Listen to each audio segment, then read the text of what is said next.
Guys, may nagtatanong sa akin, Ma'am, ano daw ang natapos mo sa pag-aaral mo? Ikwento mo muna ko guys ang buhay ng nag-aaral ako dun sa Bisaya, sa Bilyaba. Nung malit pa ako hanggang nang high school ako. Mahirap yung pinagdaanan ko. Kasi nung grade 1 ako, grade 2, grade 3, dyan ako sa poder ng magulang ko nag-aaral. Grade 4, grade 5, grade 6, doon ako sa kapatid niya nag-aaral. First year high school naman noon, nung panahon first year pala, ngayon grade 7.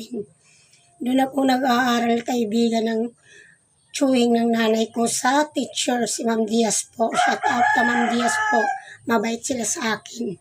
Nag-working student ako doon guys, kasi mahirap lang ang buhay namin. Yung magulang ko magsasaka lang sa bukid. Walo kami magkakapatid, hindi rin kaya kami paaralin. Kaya hanggang nung grade 8, grade 9, doon ako. Tapos, punta ako doon ng summer, doon ako nakahanap ng syuta. Nakakaanak ako, yun, nag-aaral ako ng grade 10 kahit may asawa ako, may anak. Patuloy pa rin ako nag-aaral. Isang linggo, isang araw lang yun ang klase namin. Kaya yun lang po mamang natapos ko sa pag-aaral. Ang tanong mo sa akin, kaya sinagot ko na po. Salamat po sa panonood nyo kasi medyo pasensya na kayo, makulit-kulit ako madaldal. Pasensya na po kayo ma'am. Shout out ka Ma'am Diaz, mabait siya sa akin po.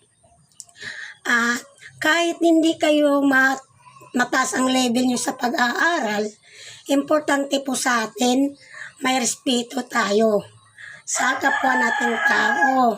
At saka, may pagmamahal sa magulang. Yun po ang importante ngayon.